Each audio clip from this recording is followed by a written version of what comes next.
Hi everyone, it's Amy, and this is going to be a little craft update. I just wanted to give you some quick information first about my channel. I will be uploading new videos every Monday and Thursday. On Mondays we'll be doing the chic and cheap videos, and on Thursdays it will be the retro crafts videos. But in between those days I'll be posting craft updates and things like that. So I wanted to go over these first because they are for a swap I am participating in, and I've never done anything like this before. So the challenge was to alter a matchbox, and it had to have pink, and it had to have something to hang it by, and it had to have a dangle. So I made two, and one is for the lovely lady who is hosting the swap, and her name is MarilynG. I will put her link down below. And then one will be for my swap partner, and I'm not sure which is which yet. But, so I'll show them to you quickly. This one I covered in paper, and I crocheted a little flower underneath this velvet flower, but you can't really see it. I added some tulle and some lace, and this velvet flower is actually a vintage millinery flower from eBay, and I think is so pretty. I love those. So I added some lace and some trim, and this is my little dangle. And this is my hanger, which is just crinkled seam binding. And there's some pearl sprays, and it's pretty simple probably compared to what most people do. So inside I just papered the box, and I put an extra little flower in there for the recipient. So that is the first one. And this one I actually covered in fabric paper, but the box was showing through, so then I used this lace over it, which is actually really pretty, and it was the perfect width for the matchbox.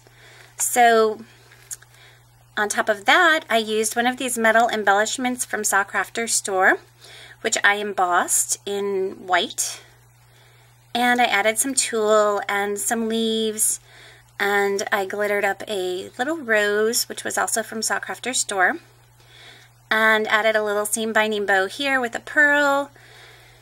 This is my little dangle, and I just have seam binding ribbon on top for the hanger. And inside this one, you really can't fit much in these little matchboxes. I was trying to put Valentine's candy in them, but it wasn't fitting, so I just put some little charms, just as an extra little goodie. So those are my matchboxes. So hopefully they're okay. I've never done it before, so I hope that the recipients like them. I hope, Marilyn, I hope you like them. So the next thing I wanted to show you is stick pins. I made stick pins, and I have them on this beautiful stick pin holder that Bridget from Bee's Altered Designs made for me, and the opening video for this is actually on my other channel, Tutu Kawaii Shop, which I'm using for opening videos and other things that aren't specifically craft related until I figure out what to do with it, because as you know, my company is on hiatus right now. So I just love this so much, so thank you again, Bridget. It's so pretty. So I'll show you the stick pins that I made. They're pretty simple because I really don't know what I'm doing. But these beads were actually from a necklace that I found at Goodwill. And I cut it apart and used the beads, and they have like a little flower in the center. So I thought they were really pretty. I think the necklace was $3.79, something like that. And here's the second one. And here's the third one. And if you're not familiar with stick pins or their uses, they're just really pretty to put in a pin cushion like this, or to add to cards, you know, that kind of thing. So the next thing I attempted to make was a chunky charm.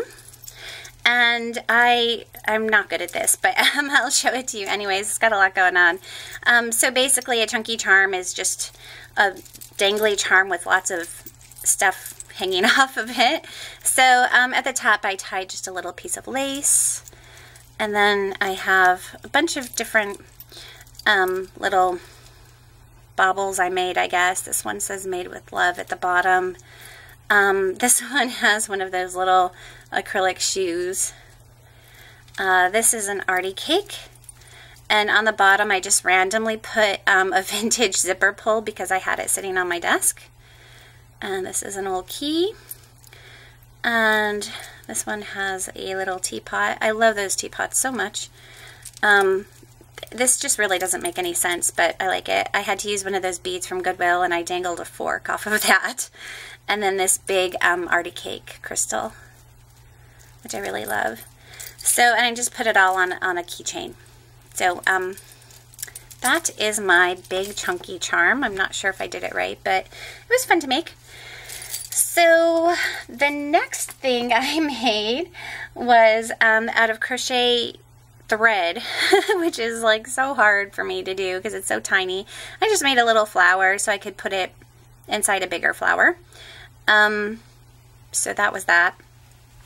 And then I made a couple trivets. I'm actually using them as pot holders, and I've already used them because I seem to go through pot holders a lot here. So this is the pot holder, and it's double, so it's pink on the back and it's cream on the front, and you can see the pink through the lacy pattern.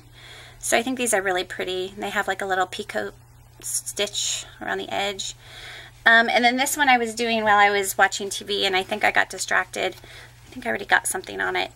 But it's got like a hot pink, bright pink in the inside, and then a lighter pink on the outside, and they're very thick, so I have used them already, and I didn't burn my hands through them, so that was great.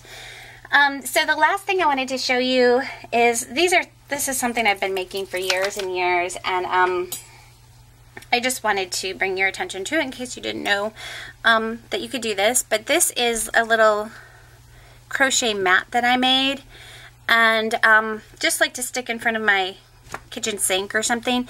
And I've made these rag rugs before in the past, and they hold up pretty well, you know, through the wash and the dryer and all that. And what you do is you basically take like a sheet or a bunch of fabric, you know. I use vintage sheets like with the floral patterns and stuff from the thrift store. They're like $1.95, and you can do like a whole rug with one. And you just rip them you know, into, this is pretty thin fabric, so I did like 2-inch strips.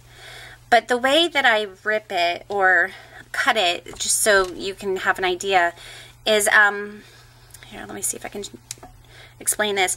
I'll cut down the side like this, and then I will skip over and then start cutting down this side, so that you get like this U-shaped fabric that kind of goes like that. And that way you don't have to knot them all together. You have one long, continuous piece of fabric, and you just roll it into balls and then crochet with it with this giant, massive crochet hook. So it's a little tricky at first, but it's just like any other kind of crochet, just on a much larger scale. And these work up really quickly.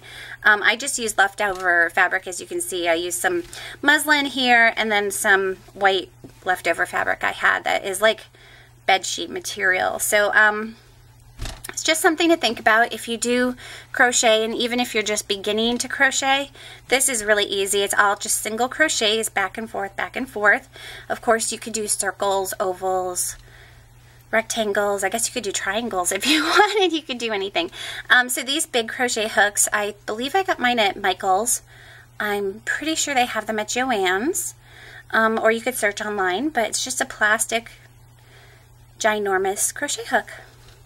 So hopefully that will give you some inspiration. It's winter now, so a good way to have something toasty on your floors if you have hardwood floors or tile like I do. So they're just fun to scatter around, and if you use vintage sheets that have pretty colors and patterns on them and stuff, it just really turns out cute. So that is my share for now. Thank you so much for watching.